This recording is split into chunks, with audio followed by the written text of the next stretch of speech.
You're listening to Rebel Hearts Rising, where we believe your darkest hour holds the key to awakening depth and profound inner wisdom. I'm Tam Burke, and I created this to remind you that when your heart wants to shut down, that's your call to rise, like a phoenix from the ashes. What makes this unique is that every episode is paired with a guided meditation to help awaken your intuition and heal on deeper layers. Together, we'll turn pain into power. What's up, y'all, and welcome to Rebel Hearts Rising. I'm your host, Tam Burke, and today I have a super special guest online with us. But before I tell you more about her, I wanted to tell you guys about a theory that I have and how this is going to play into our conversation today. I have this theory about what I call the pretty girl curse, which is that if you are pretty or throughout your life you've been called pretty, you start to value yourself for what you look like. And this is also in conjunction with how women are treated around fertility. I've had a lot of clients that as they move into menopause, they tell me that they start to feel less valuable to society. And all of this really talks about the way that we value ourselves as women, the way that we're feeling societal expectations on what we look like and how we take care of ourselves. And it puts a lot of pressure on us, period. And one of my favorite things to do is to really guide women back to our inner magic, our essence. But something that I've learned along the way and that Naomi has taught me is that you want your outside to match the inside. And there are both light and dark, shadow and really beautiful expectations within all of that, which we're going to dive into today. But Naomi is an incredible human being. She has worked in hair and makeup and in some of the big movies. We'll talk about those today. But not just that, I call Naomi my beauty director, my personal stylist, and really all things girly because I never learned how to do those things. It is so nice to have a friend like her in your back pocket. And not just that, I'm going to tell you guys about the way that I met Naomi. Y'all are going to be uncomfortable when you hear this story. So Naomi is engaged to Miles, and Miles is a fantastic movement teacher, and he offers international retreats all over the world. Highly recommend you check those out if you haven't been. And Naomi came on this first retreat to meet everybody that she had never met before, and your girl lost her luggage. I mean, she didn't lose it. The airlines lost it. Y'all, can you imagine walking into your boyfriend's retreat without any clothes? Only the things on your back. Like, that is so crazy uncomfortable. And Naomi handled it like a total pro on the outside, but I'm sure on the inside it was a very uncomfortable experience. And so I'm going to turn this over to Naomi so we can talk a little bit about just how uncomfortable this experience was, and then we'll dive into all things external and internal. I've actually blocked that whole experience out. When you said that to me a moment ago, I was like, oh my God, I completely forgot that even happened. And it's one of those things where I just started dating Miles. And it's one of those things as well, like as a female, you're trying not to come across as this hysteric, like in these moments, you want to be like, fuck my suitcase. Oh my God, all my things, da da da. But it's like, I was like, oh, it's fine. I don't need anything. I'm no hassle. I don't need any of this stuff. And then actually deep down, I'm like freaking out. And I think Miles knows me and was like, I think you need to go shopping and get all the clothes that you want, because he was like, at first you can borrow all these girls' clothes. And I was like, okay, none of them are my size. I don't have any boobs. I need my bum to look better. These colors don't look good on me. I don't know these people, you know? And it's like, it was a big moment of understanding how I was feeling and how to get out of the situation. But I was also trying to come across as the perfect wife, girlfriend, but and not be any trouble, you know? That was my main narrative. Isn't that a narrative that we all feel? Like, if you're listening to this, raise your hand if you try to come across as easy, palatable. If you try to dim yourself down like, oh yeah, it's no big deal that I lost all my clothes and I'm like totally freaking out meeting everybody for the first time. And what's so funny is Naomi loves black. And I'm like a very colorful person. And so I laid out my whole suitcase. We're a similar-ish size. And I was like, pick whatever you want. I have extras of everything. She only took my black pieces. I was laughing so hard. But one of the things that you've taught me that I really value is, and And a lot of what we're going to talk about in this conversation is duality and actually polarity, right? I was raised in a house where I don't think my mom got her first facial until she was 50. Like, I didn't know anything about hair care. I didn't know about makeup. I lived in this like really natural world. And that's really great because I think I didn't value myself too much on these like external things, except for the fact that our self image actually predicts how successful we're going to be in life, not necessarily because of what we look like. Although, unfortunately, there are studies that more attractive women do have more opportunities. But the way that we feel about ourselves is the way that we attract the world around us. And so, as I got to meet Naomi, I learned that she did hair and makeup for like big movies and personal things. And we're going to dive into that in a second. Like, you start to realize, oh my God, there's this whole world out there that I don't know anything about. So, Naomi, do you want to tell us a little bit about your background? Because I feel like normal human beings don't understand how cool this is or even recognize that this is something that's happening in everything that we're watching. Well, yeah, I didn't know that this was a career you could go down. I didn't grow up thinking I want to be a makeup artist in the movies. Like that background, I just watched the movie, loved it. I didn't think about how it was made or anything like that. I also wasn't allowed to wear makeup growing up. Like I was a complete tomboy. I didn't even know I had like curly hair actually until COVID. So I didn't have these like traits that are now my thing. So it just got handed to me in this moment. And I was like, I've never thought about that. Maybe I'll go and do it. And then it landed up being my career. And it happened because my brother was an actor at the time and he was in one of the trucks getting ready. And the makeup girls' vibe, like their energy and their charisma, he said matched mine. So he called me on the job and was like, you should do this, because I was being a receptionist or something at the time and like not knowing what to do with my life. And he was like, you should do this. And I was like, well, I don't even know how to do makeup, but I'm sure someone will teach me. So I just Googled a makeup school in London and I went there, and then my career just went from there, really. So that's how I got into it. Tell us some films that we might know that you have had an artistic effect on. I've done a lot of series. So I did Bridgerton. I think it was season 2 and season 3, maybe in season 1. I can't remember. It all blurs into one mess, and I will discuss why it blurs into one mess, because it's just chaos in the filming world. But I've done big movies like Jurassic World, Mission Impossible, The Bubble, Barbie, which was insane. I wasn't even working really as a makeup artist at that time, but I was like, I feel like I need to put this notch on my bed to just say I've worked on this Barbie film. And it's a lot of that. It's like, you don't even want to be filming or shooting something. You're just like, I just kind of want to say I worked on that, and it's like a status thing. But yeah, I've seen some things in terms of beauty standards and that I didn't know existed. And I think actually that have affected me deeply. I mean, even outside of movies, I shot a lot of like, you shop online. I don't know if you have ASOS in where you are, in wherever you are in the world. But I would shoot like the clothes for that. So it's called e-com. You're just shooting all day and you're shooting with these models. And it's like looking at these unbelievable models every single day for like years. And then I remember I used to do someone's makeup and there'd be like this Brazilian goddess or like whatever. And then I'd turn to look at them in the mirror to see what the mirror was showing back at me. And I kind of see my face next to theirs and be like, oh my God, I'm so ugly. And then like that every day, I think really, really affected me, like without knowing. And just to say, even these models who are like Brazilian goddesses are picking themselves apart in the mirror, or like adding things, or like worrying about things, or looking at themselves, and you think, in what world, on what planet are you thinking you are not anything from perfect? But then equally, how am I not thinking I'm anything but perfect?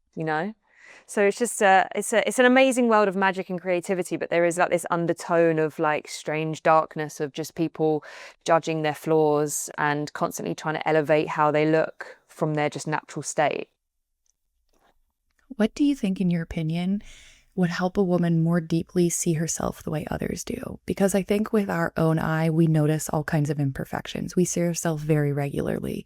And even in myself, I've noticed I'll focus on something. Like one of my biggest insecurities is I wish that I had bigger lips or a bigger mouth, you know?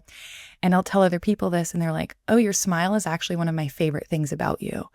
And so, in your opinion, from what you've seen, what do you think would help women see themselves more fully? That's a really difficult question because I struggle with it so hard myself that I'm going to struggle to answer that because I think we're so deep in comparison, and with social media, and it's such a cliche thing to say. You hear it all the time, like, oh, everything with social media. Well, what does that mean? It means you're seeing elevated, filtered beauty all day long, and then you're looking at yourself and you're picking yourself apart. So I think, repeat the question. Uh, Before I repeat the question, I'm going to add one more thing in here. One of Mhm. the things that I really value about our relationship is, I started a podcast. I've been putting myself out there more on social media. And so I literally have been creating more content of myself, which is very humbling. And there was a little bit of a lighting issue at the podcast studio I was using, part of why I came home to do it. And I sent you these pictures and I was like, Naomi, I look terrible. Like not even I feel insecure about the way that I look, like the way that I look in these videos, I look terrible. And having someone outside of me help me witness that it was lighting and even validating, like, okay, yes, this is what you're seeing. I think it's really important to have friendships that you feel like you can go to and kind of like air your insanities and let yourself really be seen and be felt and be heard and say, like, one of the things that I really love about the way you interact with me is that you validate what my experience is and we work towards solutions. And Mm. so, one of the things, coming back to the question that I asked you, is what do you think might help women see themselves more fully? Finding this really hard to answer because I don't think I'm in a place where I can advise that because I don't feel like I see myself fully. Because I have people saying to me on a daily basis, I don't know, things that I teach Pilates. And so like things that class was amazing. And I'm like, "Ugh, was it? I didn't think it was amazing." Or like, your hair looks great. And I'd be like, oh, does it? I don't think it does. I feel a bit frizzy. There's always an answer to something. Like I just do not see what other people see. Like I don't see it. So for me to answer that question would be really difficult because I need to ask that question and absorb it. What I would say is to be realistic. Um, I have noticed that when I am in a certain part of my cycle of my period, I have complete self-loathing, disrespect for myself. I nitpick at myself. I also look different. I think there is like science behind. I think they put like luteal phase face like selfie with like your when you're ovulating and there's like real big changes. So I think if you're someone who notices that stuff as well, you even pick up on that kind of thing. So I would say there's a certain time in the month where you need to know that you're not thinking straight, and then there are things that are an illusion. And then the rest, I think clear your social media from people that you compare yourself to. There was a time where I was like, I thought if I follow loads of bikini models, fitness models, if I follow all these beautiful people, then I will be inspired to be more beautiful in some way. And then I think a friend said to me, like, why do you follow these people? And I'm like, oh, just for inspiration. And I think she called me out and was like, well, you're never going to be them and they're just making you feel bad. So I thought, actually, yeah. So I think I culled like so many people off my Instagram that I was just always comparing myself to that was unrealistic because they're just made differently to me.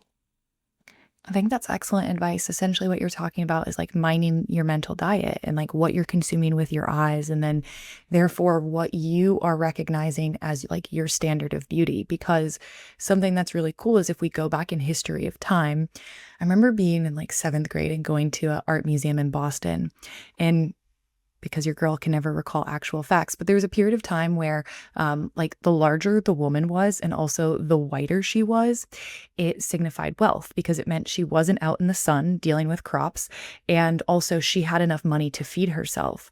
And having been a girl who grew up in the 90s where like the picture perfect idea of beauty was literally a dysfunction of the human body in terms of how skinny women were, I remember thinking like, damn, I wish I could go back to this time, you know? Mm. And so Well, as interestingly, go go on. ahead. Interestingly, it was men that started wearing makeup before women because, as you said, uh, it wasn't seen as wealthy people would have dark skin, so they would pale their skin out to make them seem more wealthy. So it started with men and then it trickled into women. And I think also like the root of what we're talking here is changing ourselves according to cultural ideas, society ideas of the time, rather than coming back to our own inner wisdom around the way that we feel about ourselves and how we value ourselves. It's this really kind of harrowing experience where we're wanting to be something different. And when we talk about the law of energetics, essentially what happens is the more that you want to change something, the harder that it becomes to change.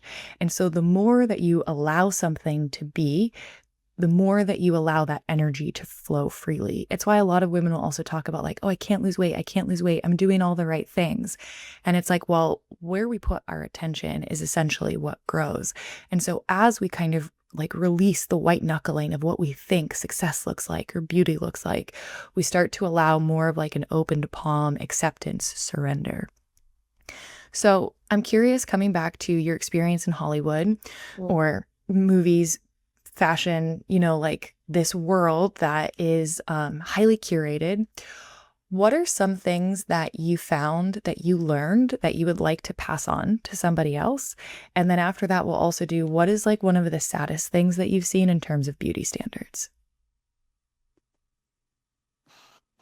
Hmm. Things I've learned from shooting in movies. Or in like makeup and anything that you've learned that you like really love, that you feel like elevates a look that you would want to invite someone into.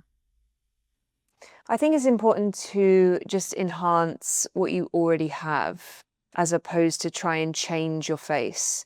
I often get a lot of brides coming to me and they'll show me reference photos of like the Kardashians and this like crazy snatched, like highly filtered image.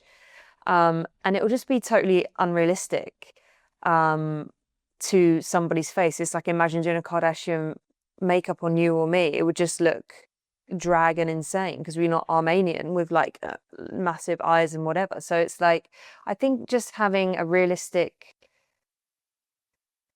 feel for your own identity and to enhance your natural features without covering things up. I mean, the most beautiful people you see are the people with no makeup on. And that's not because they're naturally beautiful. It's because, well, it's because they're naturally beautiful. But I mean, it's not because they've tried to look a different way. It's because they're just looking themselves, but just elevated. So for me, I would like focus just on my eyes. I'm not going to sit here and give myself a full lip because I don't have like luscious lips, but I know I've got big eyes, so I'll always focus on that. So I think it's really important to identify what you love about your face and then elevate from there. And what was the second question? I'm going to pause there for a second because I Okay. think what I really like about what you're offering to people is in order to create the most beautiful version of yourself, you have to first admit that there is already beauty to work with. Mm. And so we're coming back to like an intrinsic self-worth. And that can be something, across your face. And then also, if you like feel into the energetics of what you're talking about, if you feel like I would say both of us have eyes as our like mainline feature, the more that we appreciate something, it appreciates.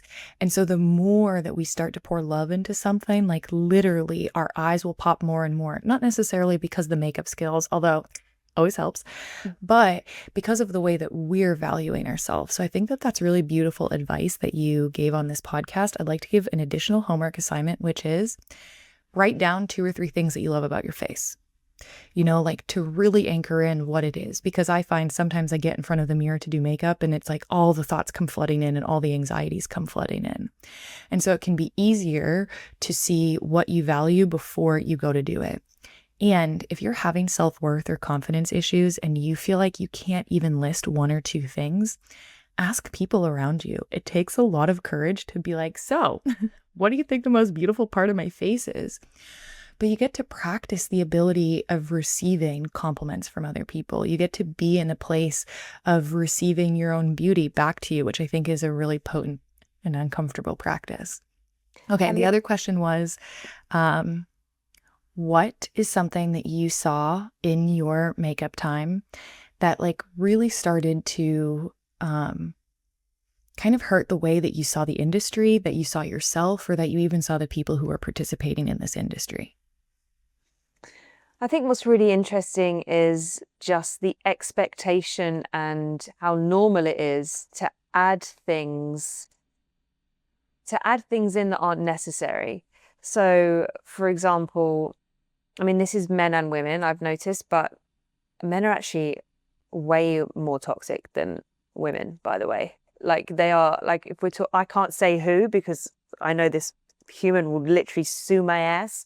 But there's like one particular like A-list top actor in the bloody world who had just so many issues around makeup and how he wanted to be perceived, and it was just like a whole thing.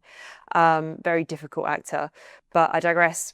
In terms of women, I would see things like quite iconic actresses who kind of show up in this way where they're like, I'm an older actress, I own my shit, and you kind of think, wow, they're amazing. They don't care what they look like, but they're not conforming to these beauty standards. And then they're in the chair and they're getting their neck taped back to look snap, and you're like, wait, I didn't think you were that person. And it's like, that's just what they're expected to do, and it's so normal. It's like, hey, can you order those face things for thingy, she's running out, like as if it's nothing. And another one would be like these eye creams that would like snatch your eye, and it's like you use them for piles to cut off like circulation to piles and stuff, and you're like, and it's so normal, and they're just sitting there putting it on, like maybe texting their friend or something, and you're like, this is wild. And it's also like the micro analyzing of things. So like someone would, oh, look, I've got makeup right here. Someone would like, I'd do their lip liner, or their lip liner would be done. Then they'd pick up a mirror instantly and be like, I think this side is slightly lower, and I think we need to like, da-da. It's just like the self and like nitpicking of the analyzing their face. I mean, obviously they're seeing it in like huge HD. You're going to pick these things up and be scrutinizing yourself. But it's things like that. And even like adding hair pieces here to make this bit less receding on a woman. And you're like, just let it be. And also the amount of money and the amount of wastage that people would spend. There's one actress that we had that I think I was in charge of buying the makeup. We spent like $30,000 on like makeup and products and hairstyling tools and this and that. And nothing was like good enough. Everything had to be like the best of the best. And it all does the same thing, but like have this warped perception of the now thing that they need to be using on their face, like new trends. I need to be looking this way, shinier, glossier, more matte, da da da. And so it's just the constant scrutiny that you would experience, and talking people off a ledge. Oh no, it looks great, actually, and they're like scrutinizing. No, it looks great. You're like talking people into how beautiful they are non-stop. And that goes the same for normal people, because I do a lot of normal people who are like the extras, background people, and they're like the same. So it doesn't matter if you're a celebrity or if you're just a normal person. Everyone's got these kind of insecurities, and as a makeup artist, it's a constant battle to take them away from that ledge and make them feel comfortable. I love learning all of this because one of the things that we just talked about was enhancing natural beauty and like how valuable that is, and actually how we look great without makeup and like really being radiant from the inside out. And I don't know if y'all know this, I'm a huge Survivor fan. Like it's a little excessive. There was a winter season when Matt and I watched like 8 seasons in one winter, and we're like, okay, we need to take a break. But I always think if I were on a reality TV show, how would I perceive myself? Like, yeah, you're seeing yourself on a big screen. And so, in some capacities, I totally understand the innate human reaction to wanting yourself to be perfect, to presenting a certain way. And like we've talked about, self image is so valuable because if you don't know how to do certain things, that can also erode your confidence. Like, we want a middle way where we feel that we have enough skill to make ourselves feel beautiful without essentially what I hear you talking about is chasing trends, chasing youth, chasing fuller hair, whatever it is that signifies health and beauty. But I guess I'm curious, and this is an overarching conversation for the both of us. We're getting this really cool, like behind the scenes sneak peek into what it looks like to do makeup in the fashion, movie, TV industry. But then also, most people don't have this behind the scenes information. And most people are watching movies and seeing things at face value. And we're just thinking, like, oh, celebrities are aging super well. And meanwhile, they're getting their neck taped. Or we're thinking, like, yeah, it shifts the beauty standard because we don't understand all the work that's being done behind it.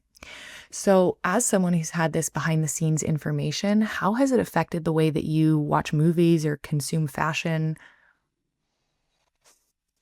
Not in the way that you'd think initially. My main thing is I've got this obsession with going, she's wearing a wig, or he's wearing a wig, or that was wrong, or this. And Miles, it drives Miles mad because we're watching something. He's like, I don't care if they're wearing a wig, but I'm like, sussed it, she's wearing a wig. But side note from that, for me, I think I'm I've got a level of insecurity anyway. And I think working in this industry as I have done has made me extremely insecure or just aware of things. And I always have a solution for something. So like if I'm like, oh, this doesn't look bright anymore, but I can get this done. I mean, because you ask me for treatments all the time, like I have like a head Bible of like so many treatments that can be done. And like, I'm obsessed with how I want to look. And I know that I'm kind of wasting my youth worrying about it so much, and even now I'm thinking about getting I'm like, I need a facelift. It's like, because I've been watching the Kardashians get these facelifts, and I don't even follow them. That's the wild thing. I don't even follow these people on Instagram, and it's on my algorithm. Like if you look on my algorithm, it's all just plastic surgery. I'm like obsessed with plastic surgery. So I feel like for me, it's affected me in that sense. But even though it shouldn't, because I know the secrets, like I know when someone's meant to just wake up in the morning in a film, I know they've got a full set of fake lashes that are supposed to make them look like they haven't got lashes on. Like I know that. But in my head, I'm like, oh, I look shit in the morning. I never look like that in the morning, So it just, even though I know it's not real, I'm literally watching it being filmed, it still gets into my subconscious. Hold on, wait. I want to talk about this. First of all, one of the reasons that I love you and wanted to have you on this podcast is because you're just noble. Like the way that you talk about your insecurities, the way that you talk about the things that you think about, like other women would even try to hide those things, and like pretend like, oh no, it hasn't affected me at all. Or like, oh, I just have better skin because of it. And you're like, no, here's the dark things that happen for me.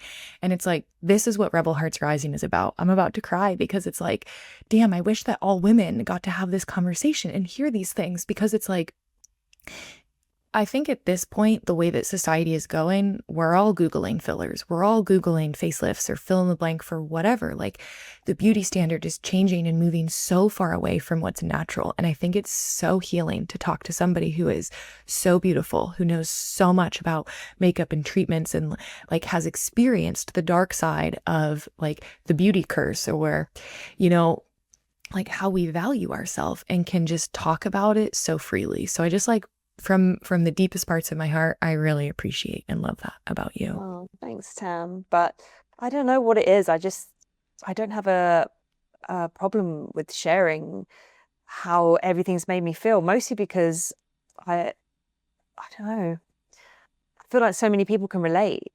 And it's like I've been in some seriously dark places with my image and my self-worth, and I've done all the things that I thought would make me feel better, and they never do. Like I had a whole face reconstruction with filler. And we've discussed this before, and it's like, how do I even know about that? None of my friends had filler. Like, I don't know any of my friends that do all these things, and I would go and do it and then come and reveal. I wouldn't be like, guys, I'm thinking about doing this. What do you think? I'd just go and do it. I was always the person, people would come to me like, what treatment you had, because I kind of had no shame about sharing what I had done. Because most of the time it went wrong and I had to have it all removed or reset or got in my lymph nodes I mean. I know. Yeah, but the brows are looking good though. Yeah, because I had removal sessions twice. Hurt like a bitch. Have you still got hair there? Yeah, I still have hair. Thank My God. hair. The hair is white. Well, for those of you who don't know, I decided I was like turning 35 and I was like, I want to like do something for my face, And so I felt like microblading was a great place to start. Like I have tattoos. It's a face tattoo in your eyebrow. First round went great. Second round, the lady didn't listen to me at all. I came out looking like Chewbacca. Like my eyebrows were thick and dark and like I'm a very light white girl. And of course, immediately call my beauty director, panicked, sending pictures, like, what do I do? And the cool thing about this, and I think, like, I'm always pushing Nimsy towards offering women services where, y'all, you can't walk into an injector's office and get a real opinion from them. Like, their whole thing is to sell you their products. And so I really think that there's value in having someone like Naomi in your life where she can say, like, no, you don't need filler. That's an insecurity. Or like, yeah, you know what? If you want to get filler, sure. But like, here's where to go and how to do things. Because like at this point, we're almost battling against beauty standards. And the other thing, which relates kind of into what we were talking about and why I'm so passionate about what I do is because, and I also had to work on this tremendously. Like, I wish I was just born with it. I just had the Tresemme commercial. Is she born with it? And it's like, that's no, we Maybelline. have to. Oh, Maybelline, you're right. I don't even know the brands. My dyslexia is like, doesn't matter. Life really starts to change for us as women when we value our essence. I'm going to cry again. When we realize like the most beautiful thing about me is who I am, is my heart, is how I connect to other people. And something that I come back to again and again when I want to do stuff to my face and like give myself bigger lips and everything is, I Google women who are shamans and they're so old and so wrinkled. And I just think like the potency that ripples off of these women is profound. And so something that I come back and try to remind myself is like, when we live a life of purpose, when we're connected to other people, when we are happy and don't have stress or pressure around what we look like or our time clock running out to have babies or our value because we're not fertile anymore, like that's what creates the most beautiful woman. And there's so many more injectable clinics than there are people doing that kind of work. And so it's like, of course, we're getting moved into that area. And there's no shame. Like if you want to inject your face, if you want to get a facelift, who cares?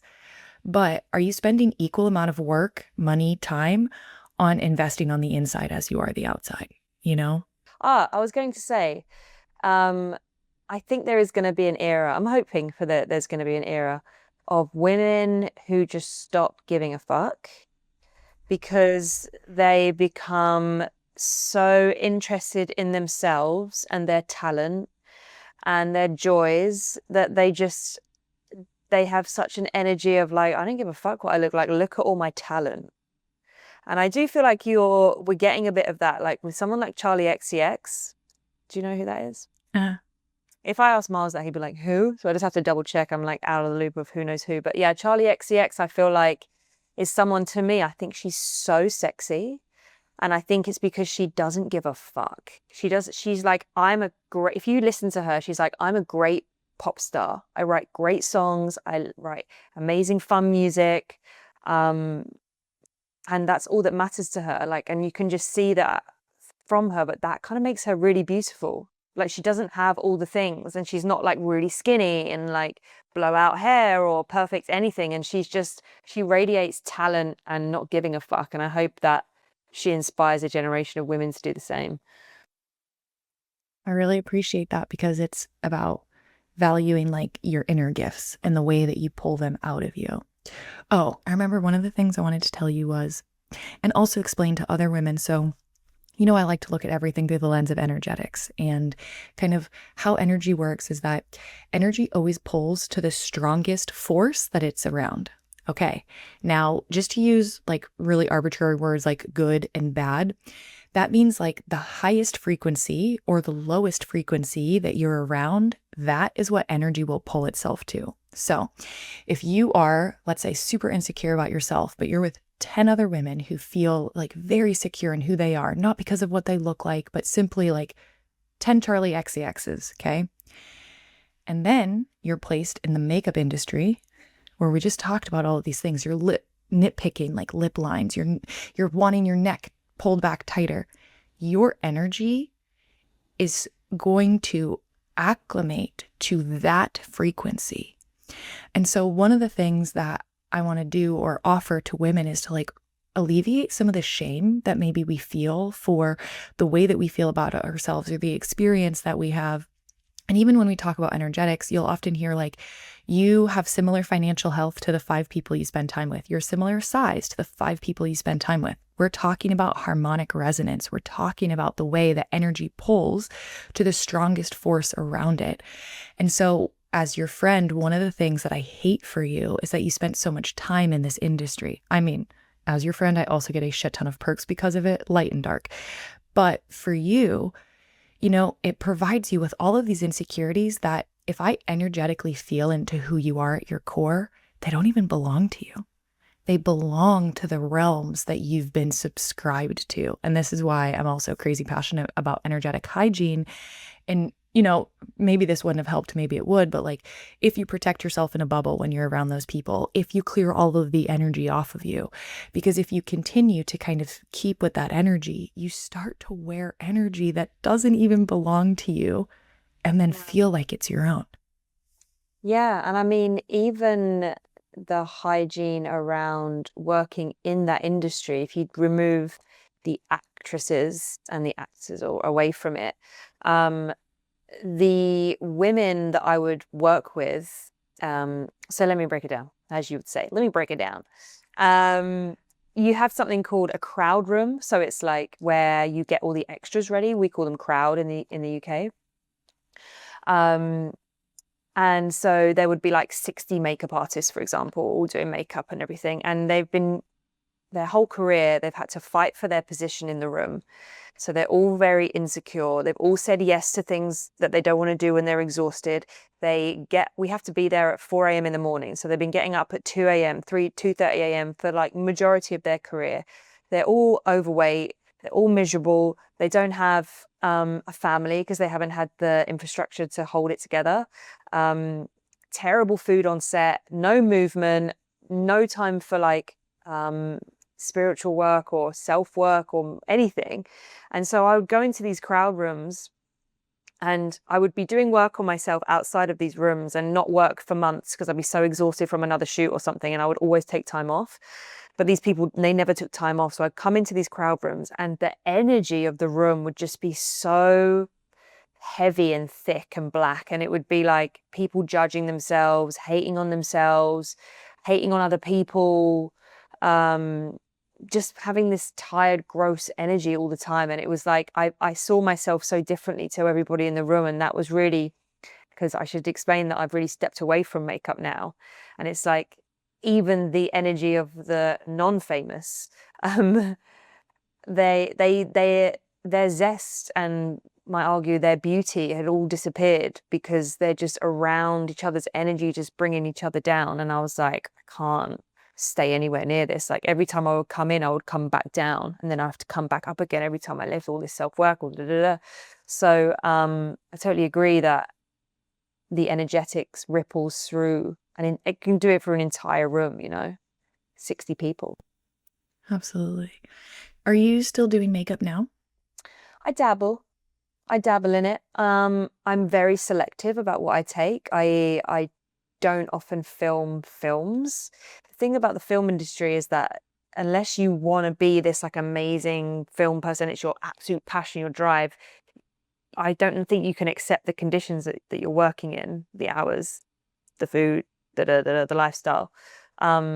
So for me, I don't have that passion of being a movie makeup artist so much so that I would give up my social, personal, my love, my movement, my mindfulness for it. So I just take a couple of things here and there, and I've had to change the trajectory of what I'm doing in order to have some self-worth and boundaries. One of my You're such a multifaceted person, and Naomi and I will often have conversations around like what she could offer or what she could do. And I'm like, girl, there are so many things that you could do. Like you could be a mindful makeup artist, and like actually really like help women see their beauty as you're adding to their beauty. Recently you did an amazing event. You have another event coming up too, right? Do you want to tell us about that?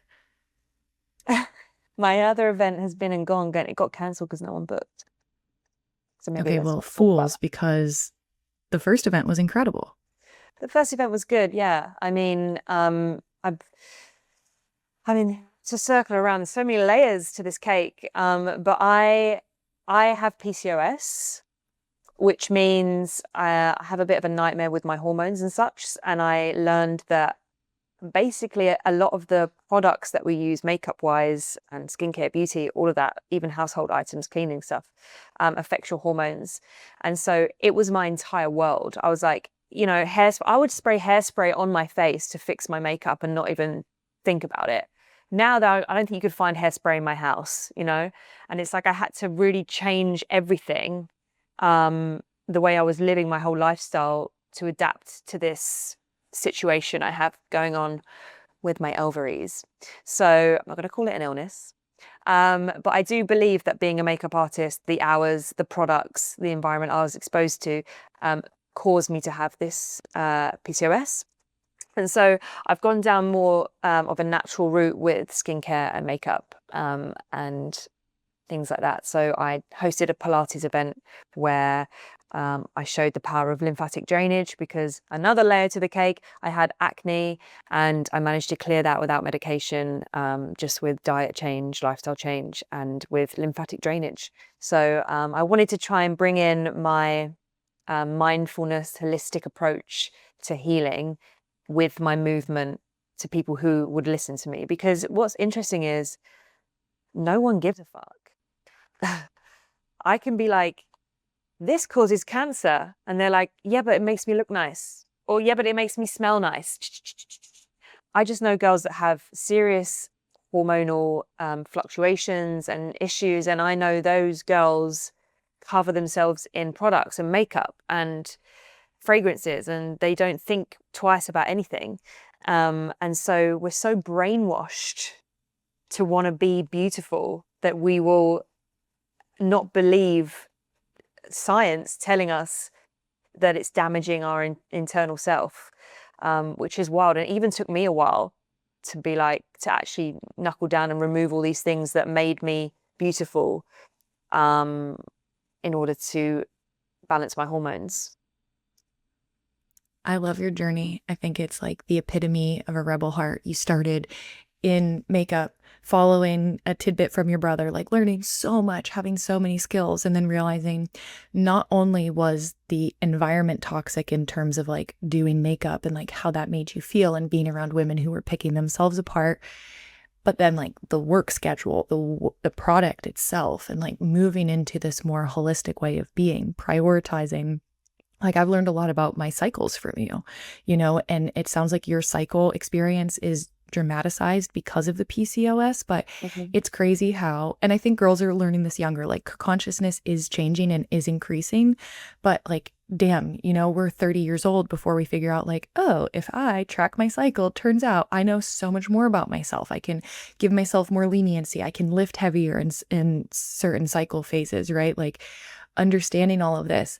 And to me, this is what a spiritual awakening is. Like at some point, sometimes it's one big event. A lot of times, honestly, we get spanked. We keep getting awoken to higher and higher levels. And it's like bringing us into truer and more authentic ways of being. And I think also it provides a gift to other women, like we can only do our part. But when we're really firm in what we believe and we're deciding, like, even though this makes me smell delicious and, like does all of these things for my hair, like I'm going to prioritize my inner health. And I think that decision alone, like, sends ripples out into the universe around, like, I'm a woman who prioritizes my wholeness, my hormone regulation, like the way that I feel, how healthy products are for me, as opposed to just focusing on how good can I make the outside look. Yeah, and I think it's a huge distraction. I mean, if I didn't spend most of my time in the last 10 years wondering how I looked, or straightening my hair to then recurl it, or, you know, spending all my money on beauty products and treatments, and like, what could I have been doing? What have I missed out on? I often think, like, when I have babies, and my God, if I have a girl, God forbid, which I know you don't like, because I have this thing where I'm like, I want a boy because I don't want a girl to go through what I've been through. And I know you're like, you don't like, I can't remember why that didn't sit well with you, but it was I'll tell you. something. Oh yeah. How lucky would a girl be to have you as her mom? Mm, I'm going to cry again. You got me. I haven't never cried this much in an episode. Like, you've alchemized so much in terms of what it means to be beautiful as a woman. You've had these hard realizations, like, Naomi, the courage and the bravery to admit to other people and to yourself, like, what could I have been doing with my life, with my time and my energy if I wasn't focused on what I looked like? Like, I hope that you and Miles have a girl. I hope that you get to pass this to other women. I wish that you would do workshops too, because, like, the vulnerability and the way that we talk about, the greatest teachers aren't people who have it figured out. The greatest teachers are people who can talk about how much shit they fuck up and how imperfect they are, because it gives us the courage to not lie to ourselves. Like, one of the big things I've been looking at in my life and with my clients is, like, we're lying to ourselves around a lot regularly. And so for you to have so much embodied wisdom on, like, shit, I wasted time on this arbitrary thing on the way I valued myself or society valued me, like, yeah, you have a gift to give to other women. This conversation in itself has been healing for me, and I know will be healing to the people who listen to it. And that's why I think, like, you would be an incredible mom to girls. yeah. I mean, that's a beautiful way to look at it too. And if I do have a girl, I just think I would focus on talent and joy instead of how she looked, I suppose. I don't know. I wonder what if there's a science behind, like, hey, like, baby, you look beautiful. I don't know if my mum ever told me I look beautiful in that way, and maybe so then when I was older, I craved it. So it's like flipping through the parenting book, like, what should I be doing, But it's like, from my perspective, I don't know if I was a bit of a rebel in terms of my mum never let me do anything to myself. Like, wouldn't let me shave my legs, or, like, and I was like the hairy girl at school. So then now, let me tell you, I'm bald from the eyelashes down, because now I hate having any hair on my body, because I was teased for, like, having hair on my body. I don't know, I just feel like I wish I had someone to protect me from all this. I don't feel like it is just life. I don't think people can say, like, yeah, but just life happens and da da da. I just feel like, I don't know, I never had like I never had like a mentor, to guide me in a way that was healthy to do beauty, because I feel like beauty is so forced in our face that we need to navigate it and not ignore it, because it's always going to be there.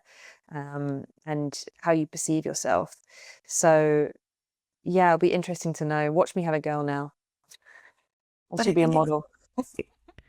well, the thing is, I think models in general will change. We're already seeing it change.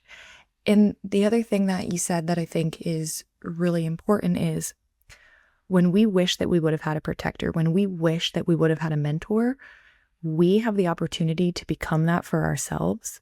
And we don't always have to do it for other people. Like, I don't think that our value is any greater because we choose to offer that to people. I really believe that if we choose to heal our own shit, like a mycelium web, we're all connected. And so just by you working on this, you actually send, like, ripples out through our mycelium network of women to feel differently too. And this is why I really appreciate having you in my life, is because I get to say, like, hey, I'm thinking about this. And you're like, I think not. Maybe try a lip liner, or like there's all of these opportunities that you give me, because one of the last things I want to talk about before we go is self-image is also important for how you feel about yourself. And so, like me, I always felt so vain by focusing on anything self-image. Like I felt like this naughty taboo, like, oh, that's so lame. Only vain girls do that.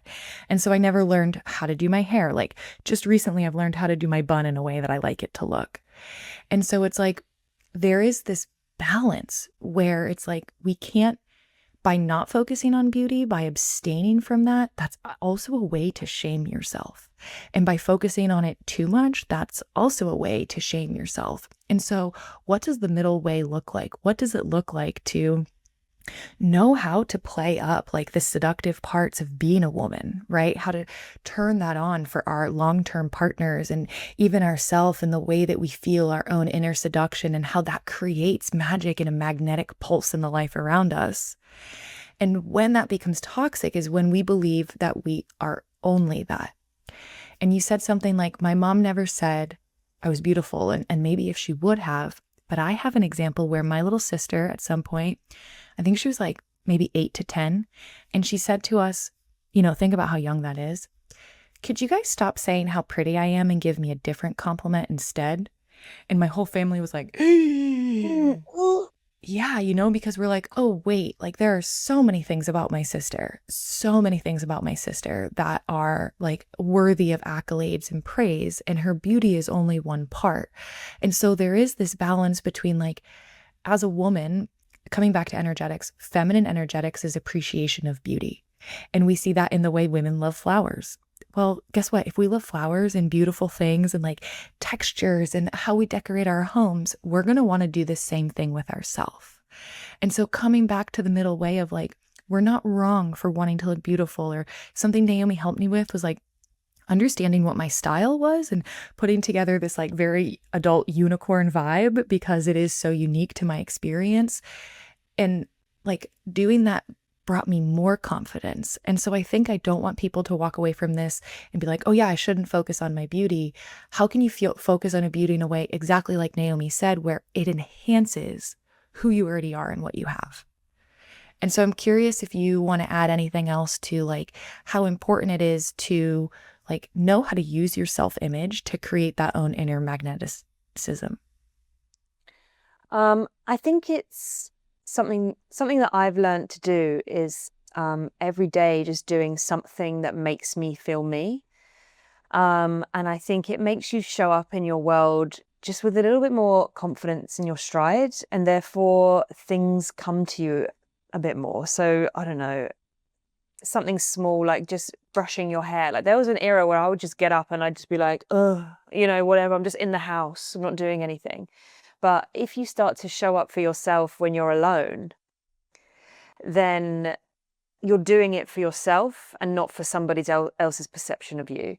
So then you start to just gain, I think, an inner confidence without knowing.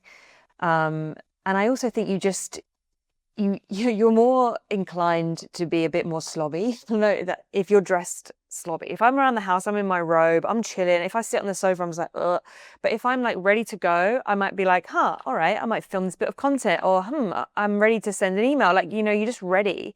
And then so energetically, you're attracting more things in because you're ready and you're putting something out that is more attractive, not in terms of looks, but to the universe and what you want. But I think it's super important to do it for yourself rather than others. So maybe a practice would be, if you know you're going to be home alone all day, just do something cute with your hair, or like do something different with your makeup, or just like put on a nice outfit that maybe you're not that confident to wear out the house. Just put it on, just kick it about and see how it makes you feel without anybody else's opinion. I love that. I think that's such potent advice. And it's something that's so simple. Like sometimes we can have these big spiritual explanations of like things to do. And it's like, bullshit. We're humans. Like I just need something that helps me feel good as a woman. And so it's like, if you're listening to this, homework assignment, number 1, own what is great about your face. And if you can't do that, ask 10 people. Be in the fucking energy of receiving other people telling you what they like about your face. Like, that practice in and of itself is going to change your energy. And the second piece is do something for you every day that makes you feel good about your outside. Because a lot of what Naomi is talking about too is the energetics behind that is I am a woman who prioritizes the way that I feel about myself. And we're doing it on the outside, but confidence is created when we do the things that we say we're going to do, when we take care of ourselves the way that we know it feels nourishing. And what we know to be true about habit stacking is like, okay, let's start simple. Let's say it's brush your hair for a week. And then after a week, it's like, oh, wait, I want to do like a little skin regimen, and like after that, that might be it. Or you can habit stack continuously on top of that. And so, Naomi, I want to thank you for showing up, for being vulnerable, for being here and teaching us so much about what's happening in the movies that we're watching and the social media that we're consuming, the way that it's actually affecting all of us without even realizing it, and giving us really beautiful, tangible ways to show up in life in a way that values ourself, not just how we look, but actually truly on what we desire for ourselves. So where can people find you? You can find me on Instagram. It's Naomi.Tolan. I don't have any other socials. How do you spell Tolan? Tolan. You can remember it by thinking I moan a lot backwards. Say that again. I moan is Naomi, and then Nalot is Tolan. I moan a lot. First of all, I love that and alter ego. Yeah. We'll also drop that in the show notes. And as always, like, we love to have you guys reach out to us and tell us, like, how did this feel? And what did you learn from this? And the most important thing that I really love with Rebel Hearts Rising is like, send this to another woman. This conversation was so impactful around beauty standards and how we feel about ourselves. And like, I just want to share this with women so we all feel really empowered, not to feel ashamed about the way that we want to look, but to be empowered about treating ourselves like a queen. Exactly. Thanks, Thank you. It was awesome having you. I'll talk with you soon. It was a pleasure.